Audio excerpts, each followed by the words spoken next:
This is The Bottom Line, a show designed to help Australian businesses succeed. On the show, you'll hear from leading Australian business owners as they share the lessons they've learned building their companies. You'll learn from their successes as well as some of the challenges they faced along the way. We also talk to experts from a range of fields who share specialised techniques you can use to improve your business. I'm your host, Avant Group, and I'm a director at Alexander Spencer, and I'm really passionate about helping Australian businesses succeed. Government grants can fuel massive growth, but most businesses miss out simply because they're not ready or they don't know where to look. What types of grants are out there, and how can businesses increase their chances of securing them? In this episode, we're joined by Kate Whitehead, the Managing Director of Avant Group. Kate walks us through the different types of grants and the difference between state and federal programs. She shares some of the most common traps, tips on how to be grant ready, and why timing is everything when it comes to submitting an application. If you've ever wondered whether your business is missing out, this episode is your starting point. Let's dive in. Kate, thank you for joining me on The Bottom Line today. Thank you for having me. I'm excited to have this conversation. It's an area that, as an accountant, we get asked a lot about. But before we get into the world of grants and R&D, let's touch base and talk about your journey and how you got into where you got to with the Avant Group. So Avant Group was founded 12 years ago. And to be honest, it was sort of something I fell into by accident. So in my early career, I had worked at Seek.com and I'd seen the power of a digital business and business that operates even when you're sleeping. So I always had this thing in my head, I wanted to build a digital business. So I was working in a firm, that firm was sold, and during that transition period I thought, right, now's a good time to go out and start my digital business. So as most crazy, foolish entrepreneurs do, I sold my car, took my savings and put it into a development project. Unfortunately, the web firm that I selected went broke halfway through the build. Oh, no. So I torched pretty much my life savings at that point. But whilst I was doing that, I was also consulting on the side in government grants. So I mentioned Seek as a career pathway, but I'd also worked for 10 years in the defence and aerospace sector. And whilst working in that space, I became a bit of an expert in grants and funding. It's an interesting industry sector where it's quite collaborative. So I was helping a lot of other competing but synergistic firms to ours in helping them to unlock their own government grants. So I was doing a bit of consulting on the side. That started to grow. The web development play went bust and I thought, well, this is a bit crazy. Like I'm chasing that, whereas this is actually starting to work. So Avant Group was born from the lounge room.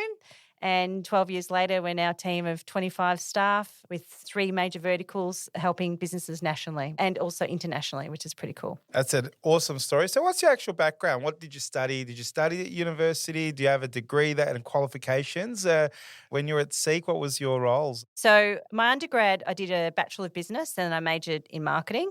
And then my first job role out was working with the Victorian Chamber of Commerce. So whilst working there, I sort of saw the other side of grants, working with an employer group, and also worked on formulating and the development of some grants and funding programs with government. So that gave me a bit of an insight. I then started working at Seek for a couple of years and then I did my master's degree. So I did a postgraduate diploma of business management and a master's of marketing from Melbourne Business School. So I worked there for a couple of years and then worked in the aerospace sector for a decade. So that was when I sort of really, I guess, earned my stripes in business. Whilst working in that business, I also got qualifications in mechanical engineering. Wow. And then most recently, about 5 or 6 years ago, I completed a graduate diploma of applied tax law. So that actually also helps me with the R&D tax incentive work that we do. And then I've also completed I'm a graduate of the Australian Institute of Company Directors course. So I've always viewed education as something that I've done the whole way along. Having said that, I'm happy to take a little break right now. So well deserved. How did you juggle that? There's just a lot of education, building a business, and you got a family as well. So we need to change this podcast about time management. How did you manage all that? Most of it's done pre-kids, so that probably helped. It impacts your social life more than anything else, doesn't it? So, and it's a case of just at night time, pulling up the sleeves, getting in the books and doing what you can and sort of studying through that process. So I guess just did it. I didn't really have, I sort of viewed it as not much of a choice. It's like, it's something you do, you just got to get on with it and get it done. And having said that, sometimes things do get in the way and your scores aren't as great as you'd like them to be. But do you know what? I got through, so that's the main thing. And as long as you pass and you got the diploma, we're all good. So I want to talk about the journey of your business. You started it in the lounge room and you've grown it to 25 staff. Take us through that entrepreneurial journey. What were some of the challenges you had to overcome in those early stages? So in the very early years, probably for the first 2 years, it was just me. That was tricky, I guess, to an extent because you are everything to the business. So you're doing the marketing, you're doing the business development, you're also doing the product delivery. So obviously I was constrained with growth at that point in time. I've always been very conservative as a business owner, which I think in the most part's been a good thing. But to be honest, it's probably also hindered the growth of the firm because I just have this, I don't want to take on debt for growth. So whenever I put on new personnel and team members, I always made sure I had, an appropriate IRR to warrant that recruit. So I sort of leaped from the lounge room into, I had some casual staff that would help through processing periods in the very early years. And then by about year 3, that's when I put on my first permanent employee and then had support of a casual workforce of about 4 or 5 team members in those days. And then as the cash flows obviously stabilised and the business grew, I was able to reinvest and put on more team members over the years. So it's different journeys for different people. I know it's easy to say not to take on debt when you're in a service-based business because you don't have the capital infrastructure needs of, say, a manufacturing firm, but that's sort of been the organic growth of the business. One of the also amazing and really fortunate things about the firm is we've got really excellent client retention. So, we're very client-focused, client-centric. That's our most precious element of our business is our clients and obviously the team members that we have that support them. So maintaining that culture in the firm, maintaining a client-centric approach has been really important because that's enabled that snowball. So, we do have repeat business. Once a client joins with us, we then work with them over multiple years and that's, again, helped compound the growth of the firm over the years. So after the first couple of years and then it stabilised for a few years, I had kids. Oh, yep. They can get in the way, the kids. Do you know what? I love them, but they do get in the way, right? So, but God bless them. So I've got twins. I've got 6-year-old twins. So that was a juggle. I had a full-time nanny at the time as well, which thank goodness, because I literally had 24 hours of mat leave and then I was back working because you don't have the luxury of taking a year off when it's your business. It just doesn't exist. So very supportive husband, but he also runs his own business. So we were 2 team members and it's kind of a blur actually, but a good blur. So the business stabilised over that period. We didn't have a growth period for about 2 years. We sort of plateaued. And then after the kids got a bit older and then going back into school, we've actually been on a real growth trajectory in the last sort of 2 to 3 years. The business has scaled quite significantly over that time. And did you have more kids after that? No. You did well. You perfect. Bang 2 out in one hit. It was it's efficient. Done. Very efficient. Yeah. The business gods were you were praying to the business gods. I like that. Yeah. Boy and a girl too. It's like done. That is the dream. Yeah. Take us through that growth journey. So you went through the conservative start to get the foundations and now you're in this growth journey. Take us through some of the strategies that you've applied and what have you learned from the things that you've done and take us through how that played out. Yeah, I think the team is critical, right? So having the right team, having the right culture, having team members that are happy to be at work and want to be at work and want to do the right thing by clients is really important. And, I love that saying that, culture eats strategy for breakfast, and I really believe it. So no matter how much I can say and do, it's the team that really promotes and builds that growth. We have a highly collaborative team, which hasn't been easy to get to that point. You've got to have the right people and you've also got to be able to identify when the wrong people are in the team and make the hard decisions, which has unfortunately had to happen over the years. Only ever once that I've had to sort of make a call on a recruit from that perspective, but the team's the critical element. So we've got an excellent culture and I see it because I'll be sitting in my desk and I'll see the team and you can sense that, workflows ebb and flow. You'll have one team that's pumping because there's huge deadlines, and then another team is not cruising, but, they don't have that pressure and that high stress environment at that time. And I don't even need to direct it. I already see people internally saying, look, let me help you with that. Let me take that off your plate. How can I support you with that? And that to me, I think is just a beautiful thing. Like it hums. So that's been really important is the people. And, you've got to make sometimes tough decisions as a business owner, and it's hard, especially for my personality. It's incredibly hard because that doesn't come naturally to me. So that's been a learnt lesson. Reinvestment, I think, is also important. So in order to grow the firm, that's meant making other sacrifices and reinvesting into the business, which again has worked. It's worked well, especially over the last couple of years where we've grown the team quite significantly. And marketing. I think marketing is important. What you're doing here today, for example, you've got to get your brand out there and your name out there. You've got to understand the value proposition for the client. So, what is it that you're delivering? What are you doing that's better than everyone else? What's your unique selling proposition? So being able to nail that, and that ties into your strategy component, I guess, has also been important for us on our growth journey. I want to dive deeper into that culture because you've obviously created this amazing culture where the team are now living and breathing it and probably driving it, as you said. What do you think you did as an entrepreneur, as a leader, early stages as the team grew, that it built that culture? Because it would have come from you initially.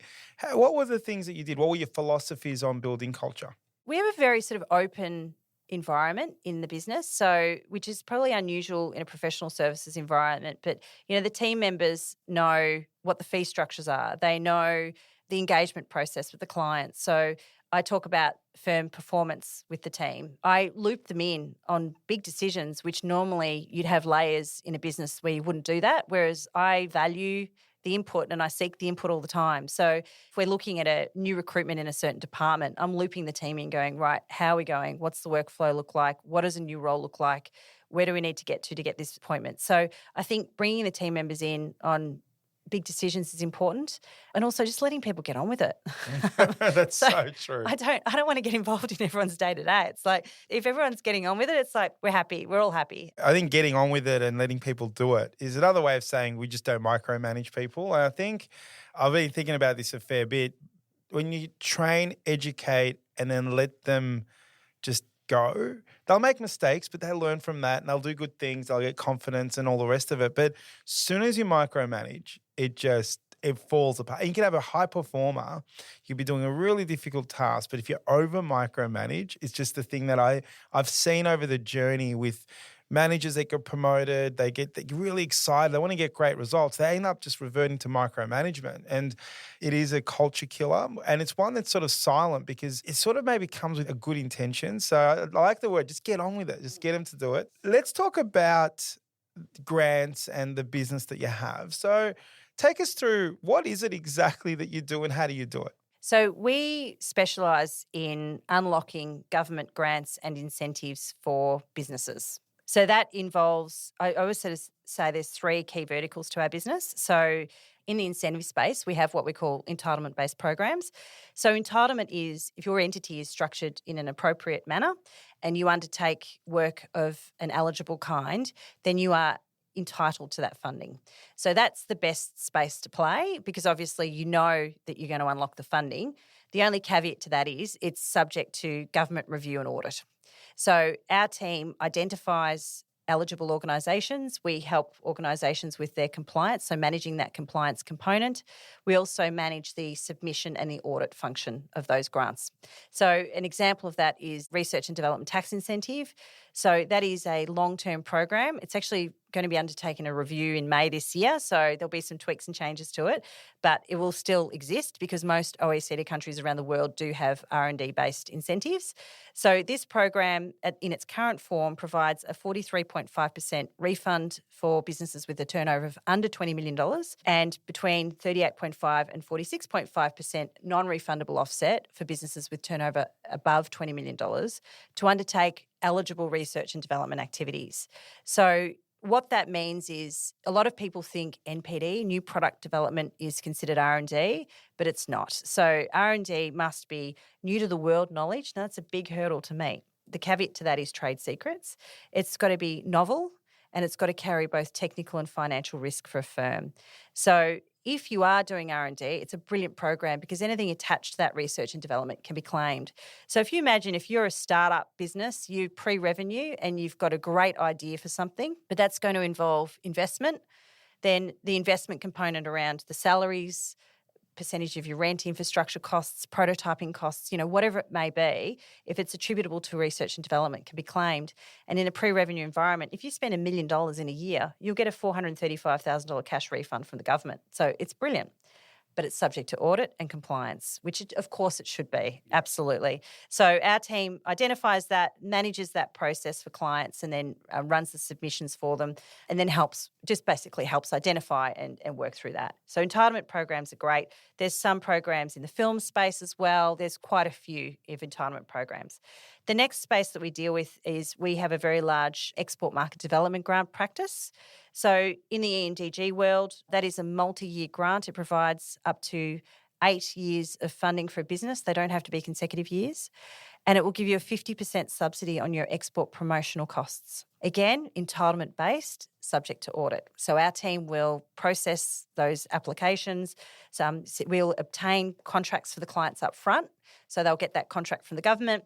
We then process the claim each financial year for them, and then help to maintain compliance. And we advise along the way, Kate, is this eligible? Can I claim this? Or I want to put a rep on overseas. What should the contract include? So we'll advise on that as part of our service. The third area that we have is, again, a brilliant program or space to be in, which is competitive grants. As you see during any sort of political time frame when there's elections nearby or, people are trying to get votes, lots of kissing babies and lots of cutting ribbons on factories. Kissing babies, I so like that one. We don't do the kissing babies bit, but we do the cutting ribbons on factories bit. So we, again, help a business to identify large-scale growth capital investment projects that the government will co-fund, and usually it's driven around innovation, new sovereign capabilities, jobs expansion, skilling. So our team will identify projects that would be eligible to obtain competitive funding, and we'll write those applications, negotiate with the government on behalf of the client, and then also, again, help with ongoing compliance and management of those programs. So competitive grants are great because they typically fund anywhere between 25 and 50% of large-scale capital projects, and also it's non-dilutive funding. So it's, whereas you go out and seek investment into a business, dilutes the shareholding, etc. Competitive grants are brilliant because it's non-dilutive. So you get that as a real supercharge to a project, and it's a game changer. Like we see businesses, it's large-scale grants. If we're savvy and we tap into those grants over multiple years, it completely transforms an organisation and supercharges those firms. So our team, again, identify those grants and help with the compliance and management of them. Amazing. I want to dive deeper into the competitive side of the grant. So I want to talk about EMDG. A lot of Australians, being an island tucked away on the bottom of the southern hemisphere, we want to expand. We want to go. A lot of our tech guys want to go into America and Europe. Tuck us through the journey of what Export Market Development Grant is, just for our listeners that are unfamiliar, so they can get a bit of a feel for what that might look like and how they might be able to potentially tap into that opportunity. And maybe if they weren't looking at spending, they might deploy some funds because there's an opportunity for grants in that space. So take us a little bit deeper into how it works so that we can get a bit more of an understanding. The EMDG is a long-running program. Actually, it turns 50 this year. Oh, wow. So it was launched in 1975, so a 50-year-old program. It provides, in its current inception, now I have to caveat this because as with all things, the rules change. So there's typically shifting sands, but the general theme remains unchanged. A 50% subsidy for export promotional costs. So that's pretty key. Promotion's a really key word. So it's not about going overseas and sourcing suppliers. It's about going overseas and promoting your product or your service into overseas jurisdictions. Multi-year funding to help subsidise those costs. Now, obviously, export dollars is the best kind of dollar for the Australian economy. So the more we can bring in, the better. The program year on year has demonstrated huge value for the Australian taxpayer. So anywhere between $2.4 for every $1 invested in direct export sales increase and up to $7 as a multiplier for the economy. So for that reason, it's remained, as a steady program over multiple years. The way that the application works is we apply up front to obtain a contract. That contract is typically a 2-year contract. So there's very finite windows in which we can apply. It opens and it closes and you're done. It's pretty competitive at the moment because it is quite underfunded. So the current funding under that program is $110 million a year. We've established that it needs to be about $330 million a year to actually fund it properly. So when you've got an underfunded program, the way that you manage that is you put barriers and impediments in. And one such barrier is they had a first in best dressed model to apply this year. And within like 11 minutes or something like that, the Tier 2 grant agreements were finalised. So it was basically more popular than Taylor Swift, let me put it like that. Oh, wow. And unfortunately, if we miss that window, we won't get another window for a couple of years, depending on who wins the election or which party comes to play. Now, the funding, 8 years of funding, the sorts of things that we'll cover include the equivalent of a economy class airfare for anyone undertaking business development travel, 21 days per diem whilst away per trip. Marketing consultants, so whether they're domestic or international, can be claimed. Overseas representatives, so if you're engaging someone offshore to promote on your behalf, their base retainer can be claimed. Public relations costs, patents and trademark costs, promotional expenditure, this is a big one. So things like social media spend, Google AdWords, Bing ads, you name it, anything that's the promotional costs for the business can be claimed. Now, you get a contract, the contract has a cap on it, and you get 50% of your spend up to that cap. So if, say, your contract's $50,000, then you'd have to spend $100,000 and you get a $50,000 grant. So it's a cash payment paid back to the business as a reimbursement for those costs. So if I'm a business that sells a product, I predominantly sell it in Australia, I see that this has an opportunity to sell into Asia or another market somewhere else, what do I need to do? Do I then go, okay, I need to apply for it? Do I need to spend the money first, or do I need to just say, look, this is what I'm thinking of doing. I want to go to Vietnam. I want to then go to Thailand and then the US. This is where I want to look at, what is it all written down and and then you get the funding. How does that kind of work? Yep. Yeah, that part. So we have to prepare a plan to market as part of the application process up front. So that's the process where we're saying, right, Savan, what do you want to do? Okay, you want to go to these jurisdictions, you want to travel there, you've identified these trade shows. We incorporate that all into a plan to market. That gets submitted. And then after that, you get a contract which has a cap on it. You then spend your own money each financial year. And at the end of the financial year or even at partway through the financial year, if you've spent your cap, we can then process a claim. And it's like a mini tax return.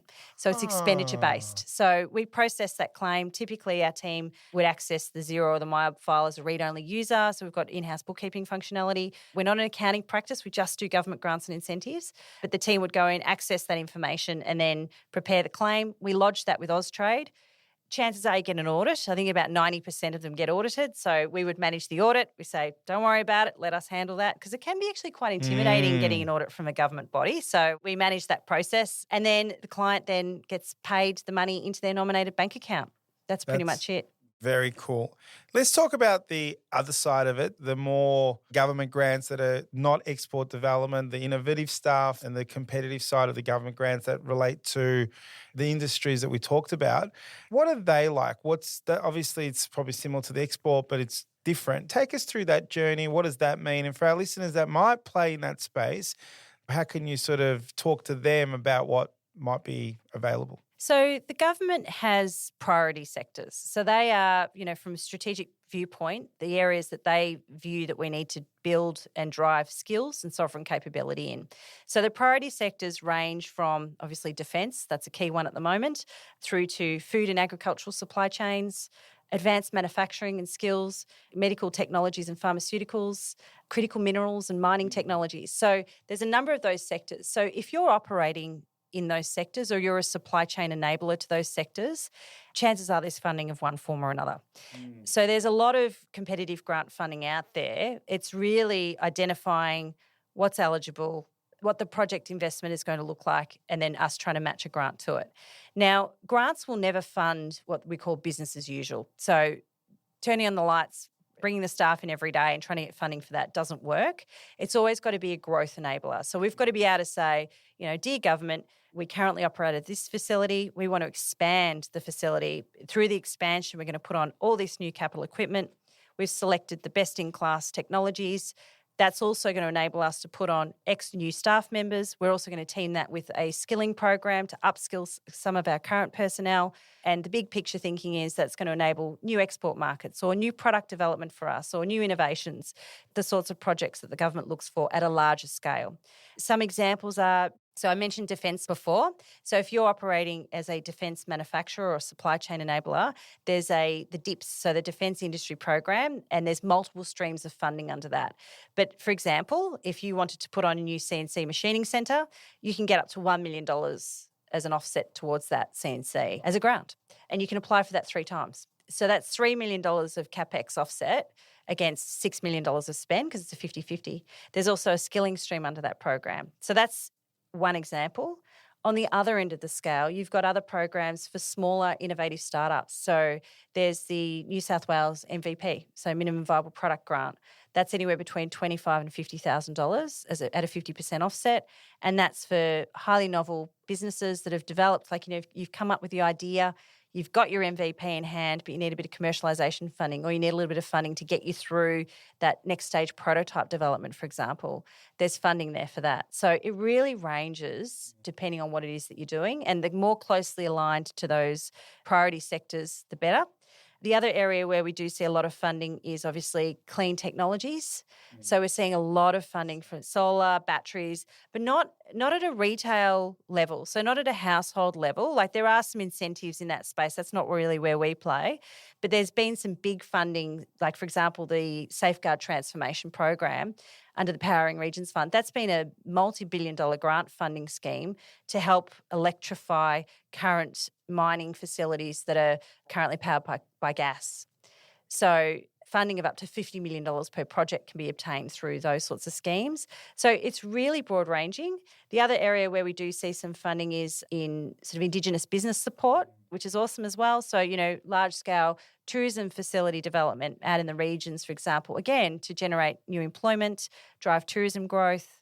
They're the sorts of things that get funding. So it's really broad-ranging. It's really just identifying what are businesses doing, what they're investing in, and how we can match funding towards that. There are some sectors that traditionally are hard to get funding for. So things like traditional retail, property development. So sectors that typically don't need the stimulus don't really get the funding. So it's more so around those sort of enabling technologies. That's where we see a lot of funding being delivered. So accounting firms are probably out. Probably, unfortunately. Unless you're going to export your services, you never know. You would be eligible for an EMDG if you wanted to. You could go for an EMDG. There are some small, and it's not big scale multi-million-dollar funding, but there are some small grants. There was a small business energy efficiency fund. It provided $25,000 for energy efficient investment into your company. So if you wanted to put solar film on windows or upgrade your LED lights or something like that. So there's little bits and bobs for businesses more generally. But when we're talking big scale competitive grants, it's usually linked to project investment. So for our listeners out there that are listening to this that might be unfamiliar whether they fit in within that areas, the industries, or where the governments are really deploying their money, how do they find out? Do they go on the website? Do they join your newsletter? How do we as business owners identify these? Because how we got to meet was through a mutual client where we talked and you supported them. A lot of our clients actually expect the accountants to know this stuff, but as you know, it's not really our specialty.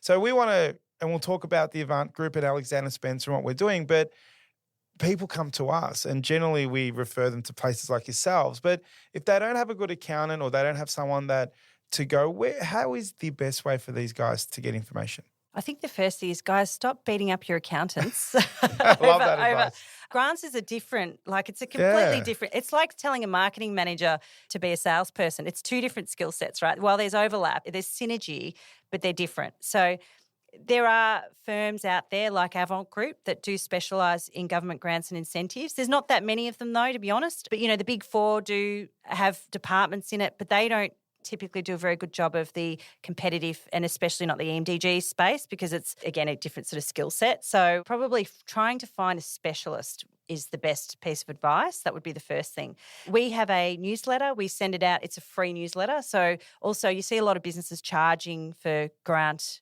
subscriptions and stuff, you don't need to pay for that. It's all available. It's all out there. But it's just finding the right partner that's going to give you that information and not charge for it, I think is important. So we have a free newsletter. We give a snapshot nationally and broken down by state each month of government grants and funding opportunities that are available for businesses. So you could sign up via our website if you want to and join that list, and it's a really clear guideline around what might be available. But talking to a firm like our firm to discuss projects. Now, the key thing with competitive grants is it's really hard because I wish I had $1 for every time someone said, I met you yesterday, right? So I've just bought this machine or I've just built this factory. We can't do anything about that. It's already been spent. So we need to come in really early. So we need a 6 to 12 months runway at minimum to try and find the right grant for you because they're not always open. They're open and they close. They're in batches. You've got to get approval before you spend your money. So sometimes you're waiting 6 to 12 months for that approval. So it is a long game for competitive grants. Some are a little bit more regular, but in the most part they're not. So that's just something to be conscious of. It's probably reaching out early. But as I said, from the first instance, don't beat up the accountant because it's a very different specialisation. So, and similarly, we get brought in by accounting firms to help with the R&D tax incentive. That has a STEM-based technical basis to it. So accounting practices don't have in-house engineers, software engineers, medical specialists. So our team, we've got the STEM experts to do that analysis on the project for eligibility, teamed with the tax advice, but only on R&D. So we don't touch on anything else to do with the tax return. So it's very synergistic from that perspective, but it's highly specialised and, again, a really highly complex element of tax law that we just really specialise and dance in that space. So, and also, I guess that's probably important in dealing with an external advisor. I think the power of a team is important. So our team's got that broad skill set. I don't play in everyone's dance space because they're the experts in it. So making sure you choose a firm that does have that broad experience and the power of a team behind them. There are a lot of single one-man sort of operations that sometimes might be too broad. So make sure that they're aligned to your business. If they don't have the power of a firm behind them, is probably important, but also making sure they've got the right qualifications. So they shouldn't be giving you tax advice if they don't have tax registration status. So just checking that and making sure you choose a provider that's got that good reputation is probably very important as well. Let's talk about the states and the federal. I just wanted to talk about the states versus the federal government and what sort of happens there. Can we touch on the friendly states and what the state's involvement is in terms of grants? So the states usually have grant programs of their own and they won't stop you from getting federal grants as well. So, and that's another thing. So you can actually apply for multiple grants. There's no issue with that, but you can't use the same dollar twice typically. So if I need funding for this piece of equipment, I can't get federal and state-based funding against it in the most part. So there are a few caveats to that. The states, usually the funding follows election cycles. No surprise there. So in the 12 months leading up to an election, that's usually where we see state-based funding being released. So in September 2026, the Victorian government has to have an election by that date. We will see in the next sort of 6 to 12 months, we'll start seeing some grant funding coming out from the state of Victoria. Western Australia has just gone through an election campaign. We saw a number of grants coming out of that state. Queensland has multiple year, they've got programs that have been multi-year programs and they continue to run. The states that don't really have much funding, the Northern Territories, a bit tricky for funding. So there's smaller $10,000, $20,000 grants. There's really been no big multi-million-dollar programs coming out of the Northern Territory. The ACT also is pretty average for grants, but that's probably because the largest employer up there is the government, so they don't need to fund themselves. Tassie's awesome. So Tassie has some really good manufacturing grants and productivity grants, and they tick along regularly. So the states or the grants that I see personally where they work the best is where the government has a remit and a budget, and then they have a regular quarterly cycle for grant funding. That's the best model because businesses can plan around that and plan their investment around that. And it's usually a pretty quick turnaround. So you're getting good value from the government in their assessment process. So, yeah, but it does varies quite a bit. Kate, obviously you're a professional organisation that does this well, but there would be occasions where businesses just make mistakes and don't do this well. Where do businesses get it wrong? Probably the biggest risk area would be the R&D tax incentive, where businesses will self-assess a project, write a submission to Oz Industry thinking, and again, all with the perfect intentions, not necessarily doing the wrong thing intentionally, but just not being eligible. So we've been called in to audits where we've not prepared a file a client said, can you help us? We've come in and it's a bit like trying to unscramble an egg at that point in time. And when you're dealing with the tax department and Oz industry, you want to make sure that your T's are crossed and your I's are dotted, because in the worst case scenario, there's penalties, there's interest penalties, and actually in cases of fraud, jail terms. So we've seen there's actually been some really big cases recently where there's been some rogue advisors that they've been doing the wrong thing by the R&D tax incentive, putting fraudulent claims through, taking refunds off their clients. So making sure you go with a firm that is reputable is really important. And as I said, making sure they've got the right qualifications and credentials to be able to appropriately assess. Lack of documentation is also an area where people can fall down. So, research and development, and this is the thing, right? Small businesses, who wants to write copious amounts of paperwork to support a project? So striking that good balance around what should I have in the instance of an audit? Is this going to be enough to get me through versus there's just not enough there to substantiate a claim? And that's the call that we have to make as a team. So we're looking at, if you want to claim someone's hours, I want to claim 60% of this person's hours. How do you substantiate that? You've got to have an evidence base in order to substantiate it. So again, meeting clients early makes it easier because we can put those systems and processes in place. But we don't want to overlay copious amounts of documentation where the value effort equation throws out. So we'll look at an organisation, we'll say, right, okay, do you have time sheeting in place at the moment? Okay, great. How are you tracking these jobs? Excellent. All right, let's put in an R&D job code for this, or structure this way, or can this person do that task and help with closing the loop on that?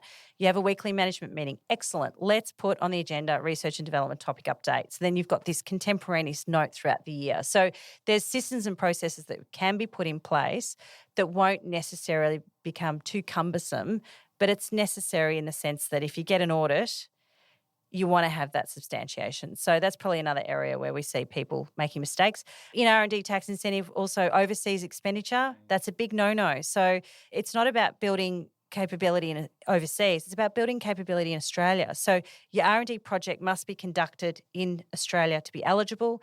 There are some caveats around that under an advanced finding process, but that's complex and hard to get. So offshoring to a software development into India, for example, no go. If you're going to do that, you need to get a special advanced finding, but people don't realise that, I might be engaging a local agency, so therefore it's eligible. It's like, well, no, where are the staff located for the agency? They're offshore, can't claim it. So there's some rules there that you've got to be really careful of, and that's why it's complex. The other area is feedstock and clawbacks. We see it where we'll get a client a government grant. It might be a multi-million-dollar government grant. We had one recently, $3.7 or $3.8 million under the Industry Growth Program, the IGP. So that's helping them commercialise. That funding needs to be offset and taken into consideration on their research and development tax incentive claim, because you can't double dip on that money. So again, it's a complex calculation that goes into the tax schedule. So it's all swings and roundabouts. But as I said, making sure that we've got really good documentation to substantiate a claim, that's important. In the export market development grant space, we see quite aggressive auditing techniques. So I always say, I say it's a bit like the French legal system. You're guilty until proven innocent, which is a little disappointing. It's probably just an ongoing cultural thing within the department. So we're trying to shift the dial a little bit on that. But we do see, just that carte blanche, that's ineligible. And then we have to put the boxing gloves on and have a fight as to why it is. So there's a lot of backwards and forwards that goes on in that area as well. So, having someone on your team to manage that is important, because you're doing it alone. It's all great until it's not great, if that makes sense. We're running out of time. I just wanted to launch the partnership that we've had with yourselves, and it's sort of brewing behind the scenes. A young gentleman in your team who has been helping us behind the scenes to get it going. So Alexander Spencer, our accounting firm, and the Avant Group have sort of joined forces in helping our clients in terms of assisting them with grants. So watch this space. We're excited to work with you. And hopefully we're not the accounting firm that get beat on for not having the knowledge. But like you said, we don't have the knowledge internally. It's such a unique skill set, and we're very fortunate to be partnering with your firm and hopefully getting lots of our clients money so that they can grow their business and prosper state and the country to bigger and better things. But I'd like to say thank you so much for joining me today. It's been an amazing conversation. We could probably do a part 2 and continue this conversation, but I think we've left enough suspense there for people to jump online and watch this space and the partnership that we're creating, and hopefully we can help our clients and people that have listened today. Thank you so much. Thanks for having us. This is The Bottom Line, a show designed to help Australian businesses succeed. This podcast was produced by accountancy firm Alexander Spencer. At Alexander Spencer, we've been helping business owners realise their goals since 1952. And we play a pivotal role in developing, implementing, and supervising the business goals and strategies of our clients. To find out how we can help your business succeed, head to our website, alexanderspencer.com.au. To make sure you don't miss an episode of The Bottom Line, be sure to subscribe to or follow the show in your podcast app. And while you're there, leave us a 5-star review. It really helps others find the show. I'm Savan Tuna, and we'll be back next episode with more tips to help you transform your business. And that's The Bottom Line.